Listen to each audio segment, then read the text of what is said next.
and welcome to Frankly Speaking with Frank Portinari, the podcast that gains access to real and inspiring people. Today, we'd like to welcome our special guest, Donna Siggers. But before I talk to Donna, I'd just like to give a few acknowledgements. I'd like to acknowledge all our viewers, our subscribers, those that send us messages and encouragement.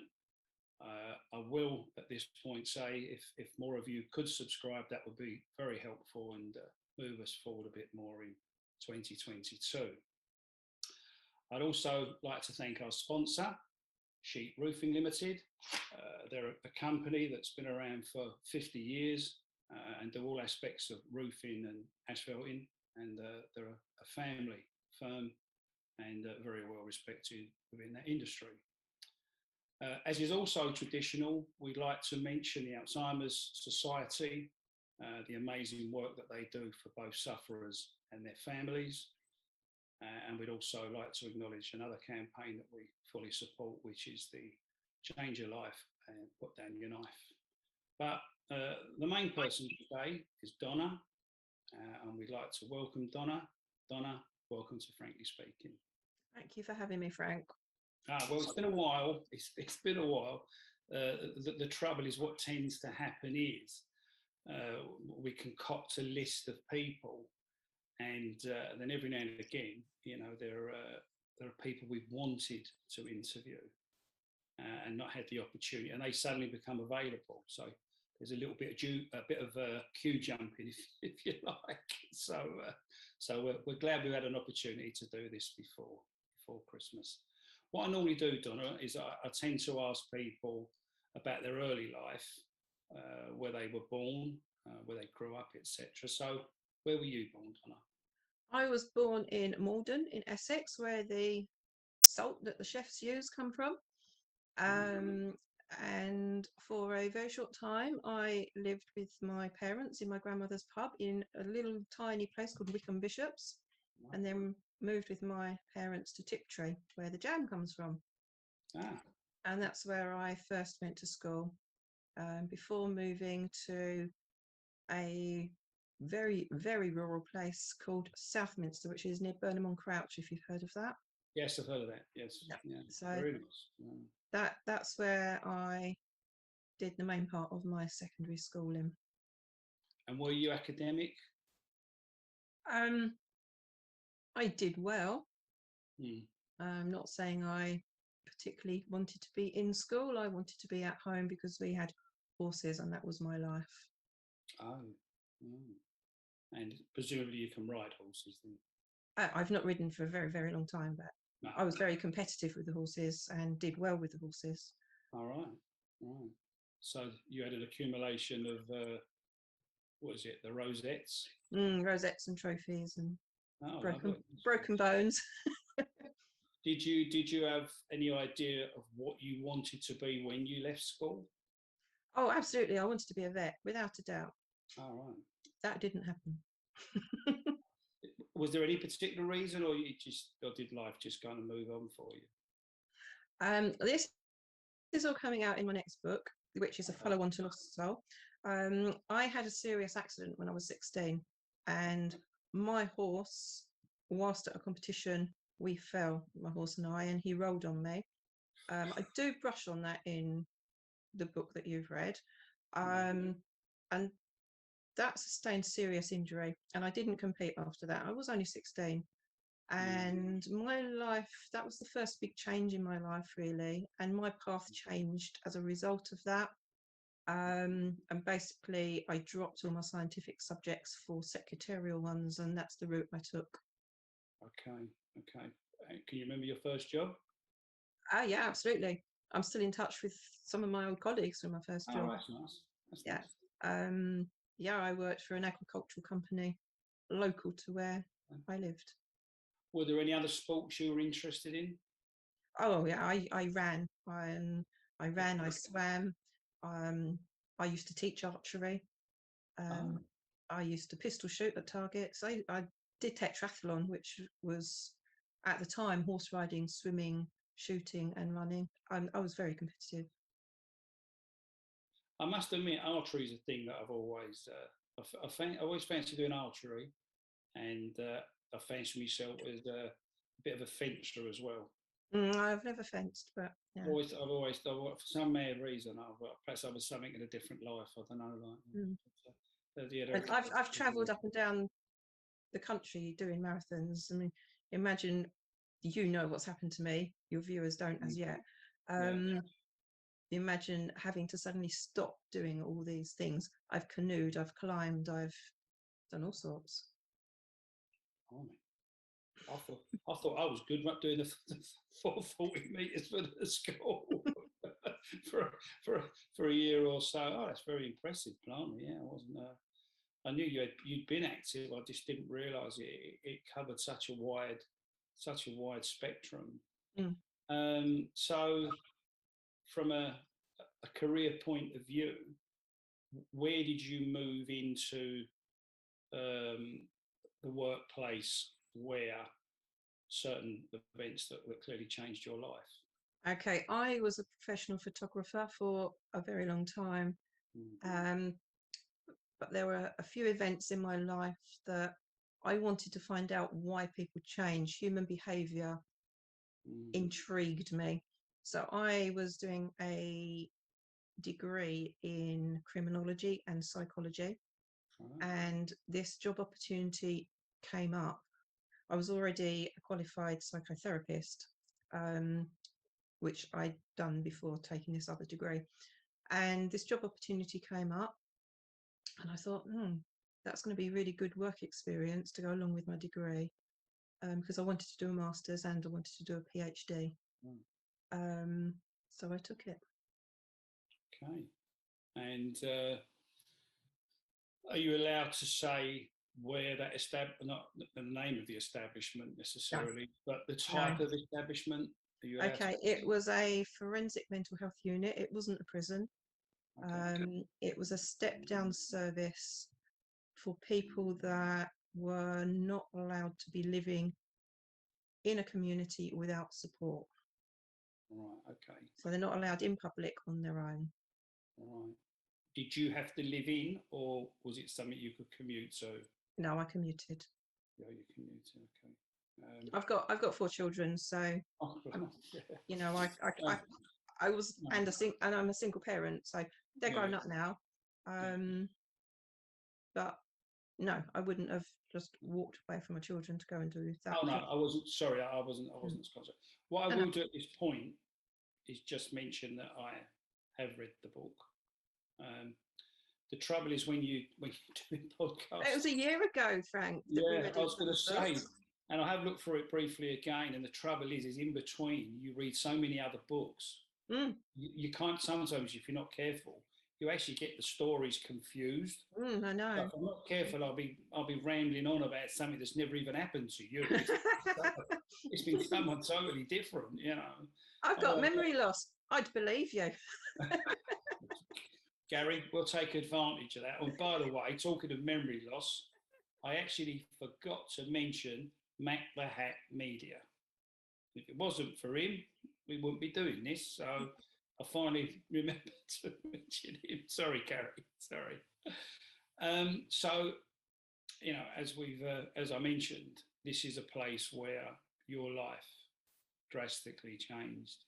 Are you able to talk us through that? Absolutely. Within 3 weeks of being there, I was bitten by one of the people that I was there to support.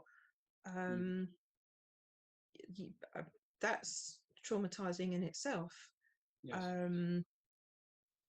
The hematoma that I received because of that was so large, it was the size of a chicken's egg. I'm allergic to penicillin.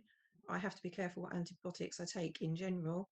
I had to have antibiotics for that, and it took a long time to heal.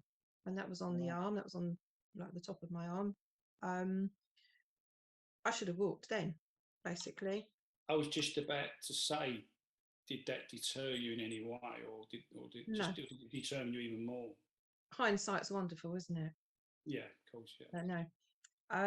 There was a chemical attack But I've got a farming background, so I knew how to deal with chemicals. I had chemical in my eye. I knew that a couple of minutes under a tepid water wasn't enough. That's what we were trained to do at that place.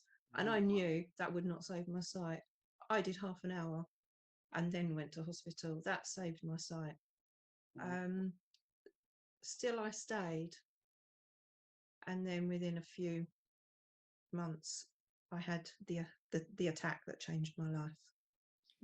Going back to the reason why you stayed, did you stay for you to kind of prove your resolve to do the job, or did you stay on behalf of the people that you were working with or for?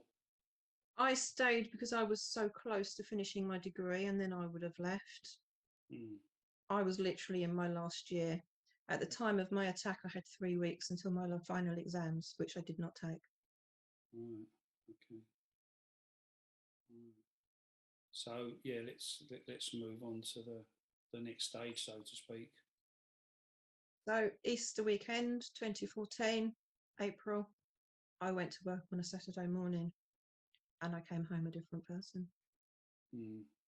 Lucky to have come home. Let's put some perspective on this. I was not wearing a personal alarm. That wasn't neglect on my part. They were not working. They had not been working for months. I've not put that in the first book.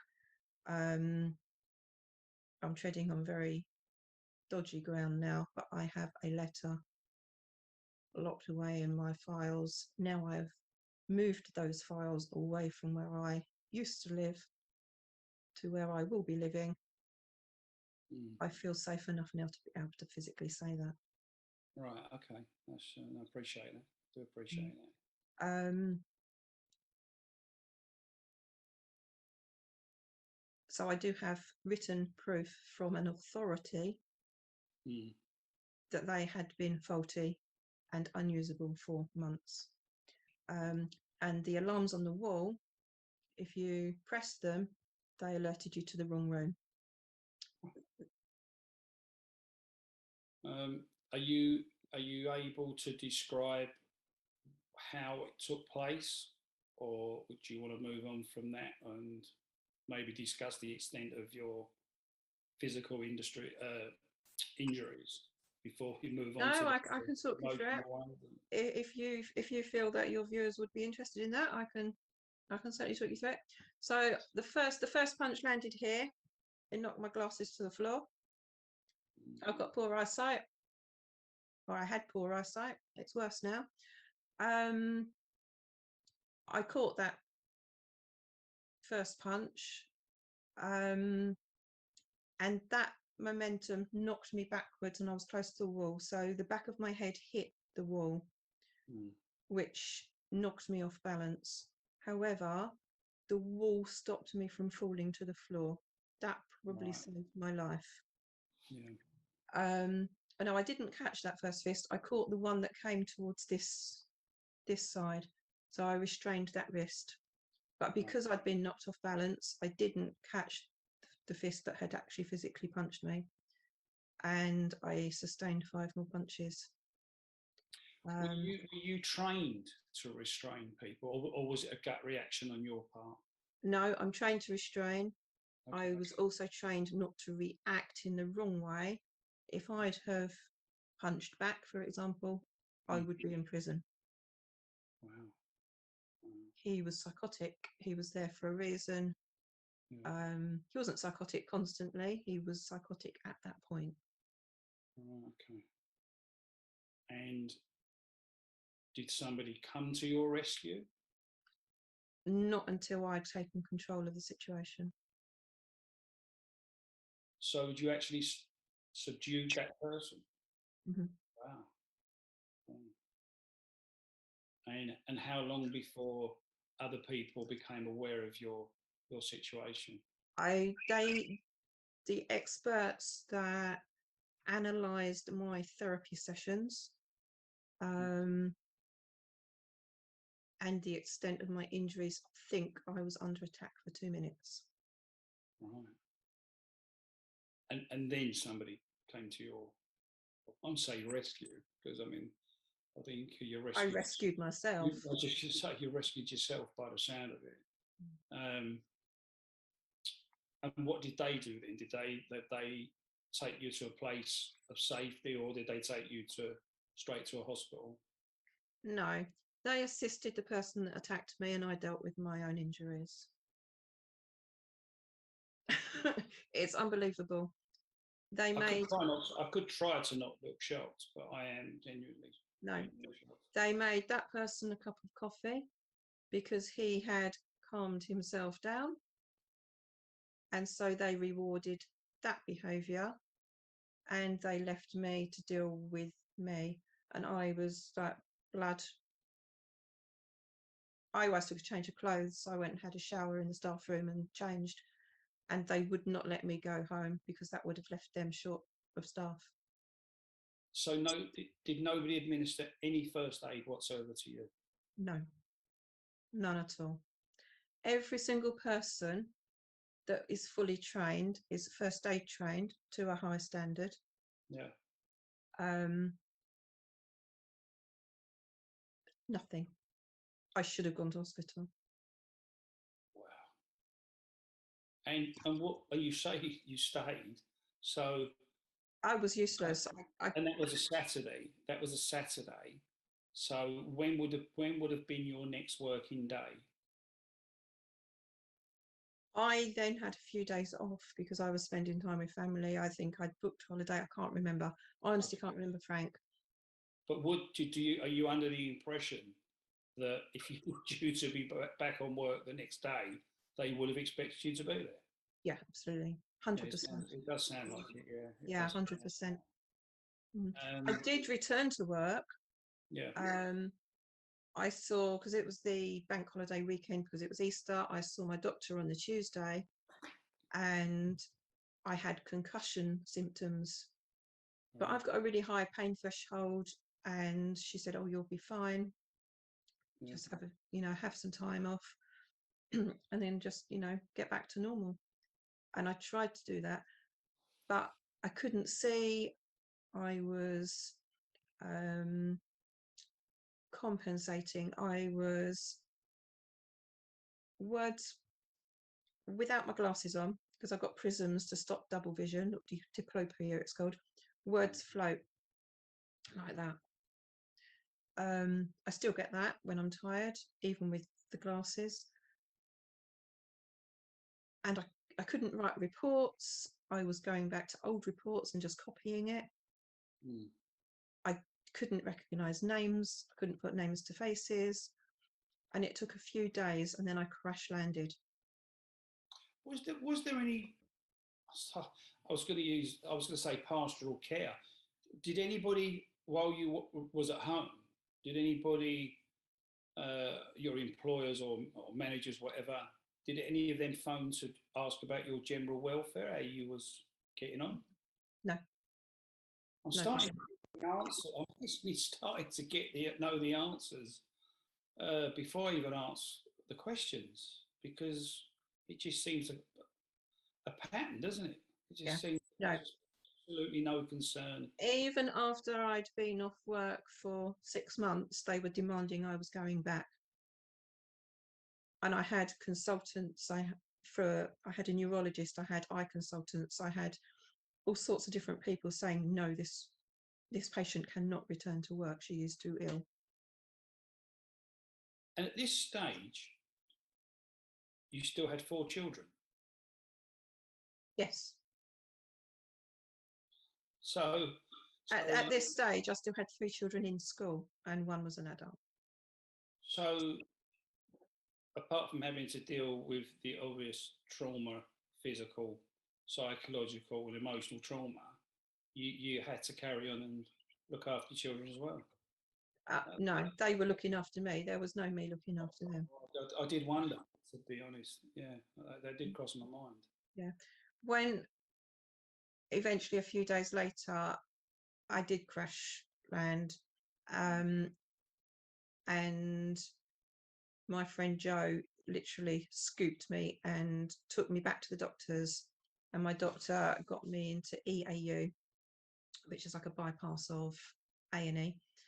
And there's a few funny stories in my book about that. And she saved my dignity a few times. Sorry, yeah, I know. I never did find them. And I don't remember any of that. I still don't. And I honestly, had it not have been for the nurse who like looked at my notes and thought to look in my bag in my purse for a photo, I would not have known I had children. Oh. And they taught me my children's names before I got home. And that's just unbelievable, isn't it? It's unreal to think that you would forget that. So, did you ever go back to that place to work? No. No, you didn't. No. No. My therapist wanted me to, just to get some closure, but Yeah. no. No. And when did you feel that you would even be able to return to any form of employment? I mean, because you had to look after your children, obviously you needed some financial support. How long was it before you felt capable of doing that? I had savings, Okay. so we used my savings to survive. Yeah. Thankfully. And I did so. Right, okay. But that took time. Yeah.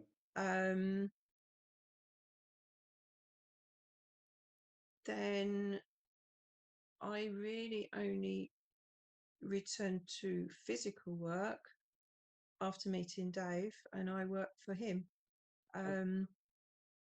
That's hard work, but I enjoy it. Never ever did I think I would be able to do what I do. But can you tell us what it is that Dave does? Yeah, you'd probably be shocked that I can do it. Dave's got a house removal company, and I work alongside him and his team. Never did I think I would be able to do that. Okay. But I used to work out. I used to do gym work. And I've never ever lost my core strength. So. Well, that's what I was going to say. I was kind of sort of thinking back to the other, the other activities that you'd taken part in, and I thought you must be a fairly, physically robust person. So that's good. That's good. And but I still have my off days. I've not been able to work for the last two or 3 weeks, for example. I know a few weeks ago I had this horrific pain. I knew exactly what it was going to be. I've got kidney stones. That's a side effect of my medication because I get seizures, which is a result of my head injury. I've not been right since then, and it's just been like a snowball effect of different things that have gone wrong since I've had kidney stones, and I've not been on form since then. So I've not really been much use at work since then. I'm going to make reference to a previous guest that we've had on, frankly speaking, and I know you know him. Is Darren. What a story! And Darren Barden, and it always stuck in my mind when he said that after that horrific attack upon him, that it didn't really hit him. So many years later, that's when the real trauma kicked in. And I know he speaks about that quite articulately, the way he's described that. Have you experienced that? Are you experiencing that, or do you even anticipate that? No, like Darren, I've got PTSD. I've actually got complex PTSD because I've had more than one trauma. Again, I will highlight a little bit, and I have mentioned it in the book you've read, I have been stalked. I was stalked for a considerable amount of years, which is why I became interested in human behaviour. So the job that, as a result of me, if you like, saving myself, nearly killed me. Yeah. It's ironic, isn't it? Because that behaviour, the stalking behaviour, had stopped by the time I took on the new job, and the new job nearly killed me. Yeah. It's funny how the world works, really. When this is the good bit now, if you like. You know, when did Donna, the author, start to appear? Had you ever had an interest in writing before? I had. So I was studying with a friend. There were three of us. I've already mentioned Joe. Tracy was the third friend, and I studied with Tracy. And while we were supposedly studying, I'd sort of written a chapter. This was years ago, and it didn't go any further than that. Now, that chapter is the first chapter in my novel, Broken. Oh. And I'd completely forgotten it even existed. And in 2016, she fell seriously ill and was in hospital. And within 4 months, she had died. She had a brain tumour. So that's a bit sad. We were absolutely devastated to lose Tracy. But during the visits, she said to me, "You know what would distract you from all your pain is to pick up that book you started to write." "What book, Tracy?" I don't remember starting a book. She said, "You know, the one that only I've read. You've only written a chapter. You wrote it in my lounge." And I had no recollection. So she texted my daughter and she said, "Be with your mum studying. Find it for her." And so I picked it up. And it took me, I could only write for 10 minutes. And I couldn't physically write. I had to type. Because I had to relearn to read and write because I'd forgotten all that. I hope this doesn't sound daft. Did you know what you was going to write, or did it flow? Did you? No, it just flowed. But it kind of, because of my background, because of what I've been through, it kind of became my therapy. Yeah, I can see that. People think I was a police officer because I wrote in first person and it was about this police officer. People assume I've been a police officer. I've never been a police officer. I've been a therapist. Yeah. I must admit, when I wrote my book, it wasn't something although I'd like to do in English. It's probably the only subject I liked at school, to be perfect. I'd have done it all day. But I don't think I ever envisaged writing a book. And I think it's only the fact when people kind of say to you, well, your life has been our life as well. And for want of a better way of putting it, you know, we're not authors, we're not book writers. And if anything happened to you, you know, there would be sort of 30 odd years of our lives would go undocumented. So That's right, yeah. it did become more of a pressure, if I'm honest, and picked it up, put it down, picked it up, put it continuously. And people for forever saying, "Oh, Frank, when's it available?" You What know? I found with your book, Frank, And is I'd be on page 26, you know, and they'd be going, "Is it ready for print?" You know, and I'd go, "Well, not quite. You know, we're sort of halfway there." But then clearly, the book has opened up so many different avenues, and I've met so many interesting people, so many different walks of life. yeah. You know, It's an amazing journey, isn't it?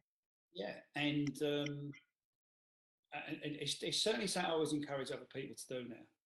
You know, I always say, you know, don't think you're not capable, you don't have the confidence. And it's the same with me. It kind of started to flow. But more to the point, it's like a question and answers, because I'm constantly being asked about certain things within the book.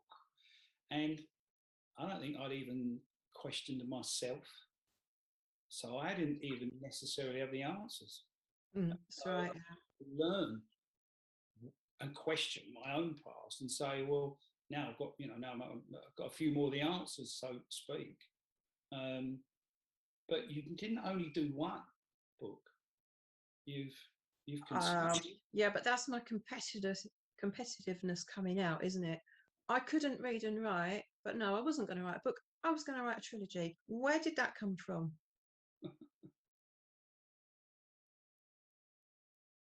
And no one put that into your head. You just No. it just came naturally. Mm. Must have been the bang on the head. It must have been. Didn't knock any sense in, did it? So give us a little bit of your experience of when you wrote the first book, because I think these are questions I get asked. You Okay. say, I don't remember writing my first book, and that is the truth. When I'd finished it, and then like you go back and you reread it, don't you? Yeah. I reread it. I went, well, there's no emotion in that, and had to literally do an emotional edit. Right. There was literally nothing. It was blank. Mm. And I have discovered that I find it easier to convey emotion in writing now than speak it. That makes sense. Mm. I think that makes sense. Yeah. So did doing the second one, the second book, did that make you focus more on the first one? Yeah, to write the second book, because obviously it's a trilogy, all the links have to link up, don't they? So yeah, and the second book was hard because I was overcoming a fear of water, and there's a lot of water-based issues in the second book. Okay. And so I was using the second book to overcome claustrophobia and my fear of water as well. So I was twisting that into the storyline. It took me a long time to write the second book because of that. Yeah. I was dealing with that in therapy and using the book as my therapy as well. Mm. So That's why I write. It is solely why I write. did that make the third one easier or more difficult? The third one had to tie all the ends up. So yeah, that I don't know how I pulled that one out the bag, to be honest. is because I didn't plan it, I just wrote it. I'm struggling, I think, with the second one because, which I'm probably about halfway through, because the first one ended in 1996, so I've lived the whole life again. So people are still, if you write the last line, if someone says to you, "Where do we go from here?" Mm. I say, "Business as usual." Only this time I don't intend getting caught. You're clearly intrigued, aren't you? Yeah, that's right. So you want the second book. So when I started the second book, that came naturally because I knew instantly what I'd done. But my life has changed so drastically up until now and continues to change. I think I'm going to find it quite difficult. And then all the emotional changes as well, and opinions. People are going to see a huge difference from your first book to your second book. Yeah, in fact, I think I'm going to have to consciously, halfway through the second one, just go, that's it, that's enough. That's the connection with the first one. And the second half of that book has got to be the last 10, 15 years, for want of a better way of putting it. Otherwise, it's a trilogy, to be quite honest. And that certainly isn't my intention. That certainly isn't my intention. Through your books, and again, I kind of know that, I think I know the answer. Have those books helped to inspire other people as well? I had a message a couple of days ago thanking me for putting my story out there. This is on Instagram. for somebody that, like me, has health issues. Never met this person, but we do interact quite a lot. And we interact privately as well as publicly. And they had some bad news on the health front, but it was news that answered questions. And they were kind of unfazed by it. And the response from like the medical team was, why are you unfazed? We were expecting like more of a response, I guess. They said, well, I've met friends online that have shown me that there's light. And that friend was me. And so I had a thank you, which was really lovely. So that makes what I do meaningful and worthwhile. And I'm glad that I speak out. Because there can be light. If you want there to be light, there can be light. I think the nice thing about what I'm currently doing, myself and Mac Media, Gary, is that the people that we meet, particularly those that have put their stories in print, so it's not something they say once on a podcast, or an interview, or even a talk somewhere. It's actually in print. It's there. It's permanent. And it can be sent to people, and they can keep it and they can use it as a reference point. And for every person that we've interviewed, I mean, everybody's had an influence on me. There's no doubt about that. But particularly the ones that have actually put it into print, I can see via social media where people do respond and take comfort from that. And clearly, we say this, this podcast is real and inspiring people. That's the sort of people that we want to talk to. That's why you instantly came to mind. Because you're a real, an inspiring person. And thank you. Would you consider, now you've done a trilogy, would you consider doing a novel, or would you do? Well, what I'm doing right now is I'm writing my PTSD journey, so that follows on from the book you have. And I've also embarked on a new trilogy. Oh. And is that a personal trilogy, or? All my stories from the trilogy, the Warwick Cooper series, right, they are all based on truth, but I've twisted it into fiction. So all the stories in there. So for example, a woman gives birth. I've actually helped deliver a baby, for example. So every single story in there is factual somehow, even though I've twisted it into something completely different. So that's another character playing it out. Yeah. So, or it could be 6 or 7 stories twisted into one something different. Oh, okay, that's interesting. Yeah. Through my own life experience, or through work, or whatever. Well, there's some similarities again between us, things, because I have said to people, when I've been interviewed, that once I finish this second book, there's going to be a line drawn under me, for want of a better way of putting it. And then I would certainly like to engage in writing some sort of novel. Again, similar to you, I've got so many stories. I've got so many experiences. And I just need to put other people's names to the characters, and the more astute people, the ones that have known me the closest, will go, hang about. Well, I think I know who George is. I think that might be Frank. You have to be really careful, though. Yeah. Oh, yeah. I will be. I'll get to read it first and see what. But there's at least 4 people going to one character for me. Right. Okay. And have you started this process? Have you?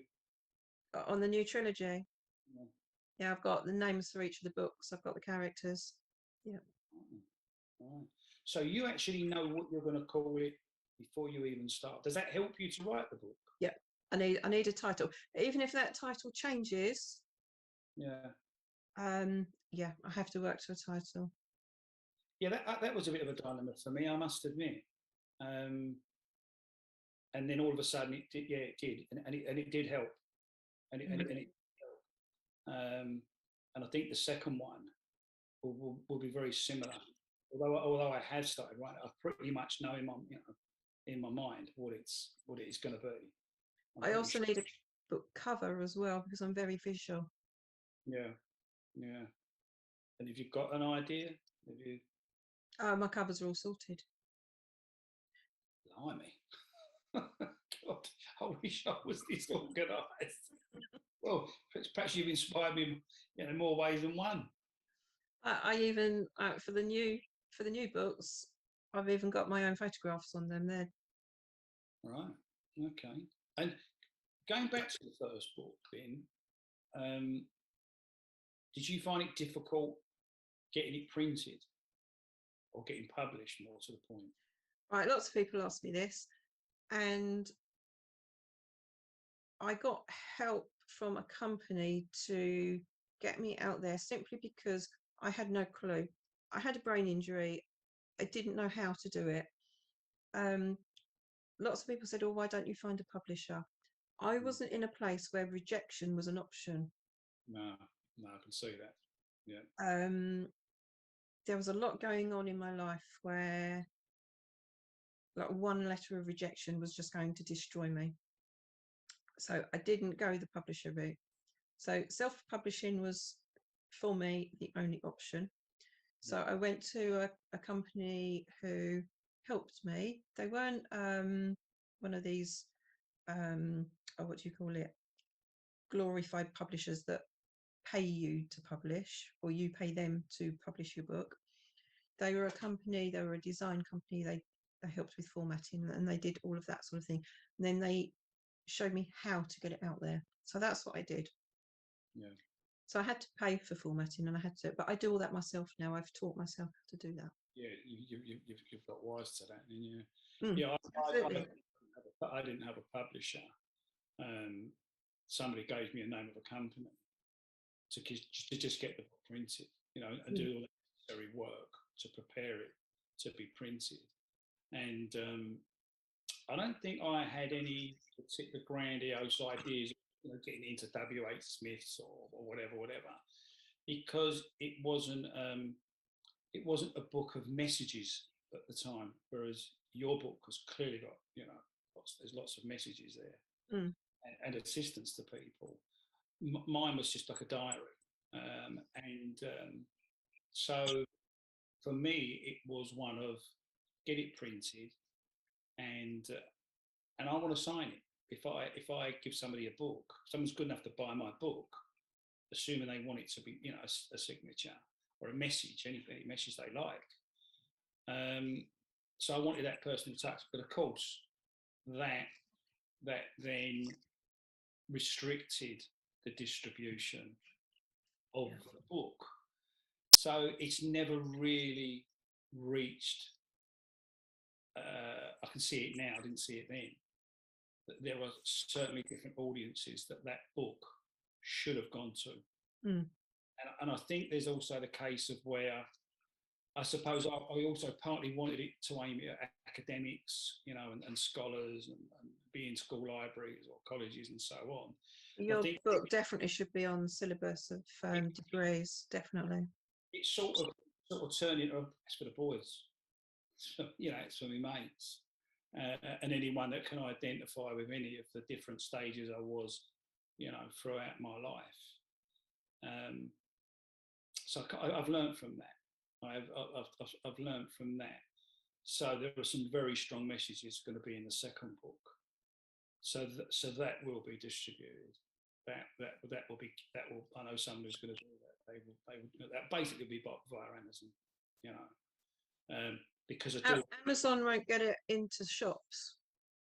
Yeah, because I do. Because as I say, the tail end of that book there'll be some quite strong messages. Do it through, if you do it through Ingram will get it into shops. Oh, okay. But not Amazon. Amazon won't do that. All right, I'll bear that in mind. Yeah, as I say, I think the audience this time is going to be a little bit more discerning, for want of a better word. Well, you certainly shocked me today, because I think I knew that much, and suspected there'd probably be that much. Actually, it's been that much. It's gone beyond the boundaries, and what are you? So you're obviously going to concentrate on the trilogy. It's going to take me a long time to write that. It's going to be, there's going to be some harsh storylines in that. And you're going to are you going to continue to work with Dave? Yeah, I need to get my health back on track. I've been having a series of seizures again, so I need to get that sorted, because they were under control for so long. Yeah. And I need to rein that all back in. Do you think anything has sparked that off, or? Yeah, infection, definitely. All right, okay. And if that's medically treated, do you think that will balance your life again, so to speak? Yeah, absolutely. Oh, that's good. Well, I've got to say, I've enjoyed talking to you and listening to you. It's something I say we wanted to do for some time, and I was getting a bit worried. I thought, oh God, is this going to be another 2022 interview? January becomes February and so on. So Gary and myself, pretty determined to do it this side of Christmas. And as I already stated, we want our guests to be real and inspiring, and you've certainly been that today.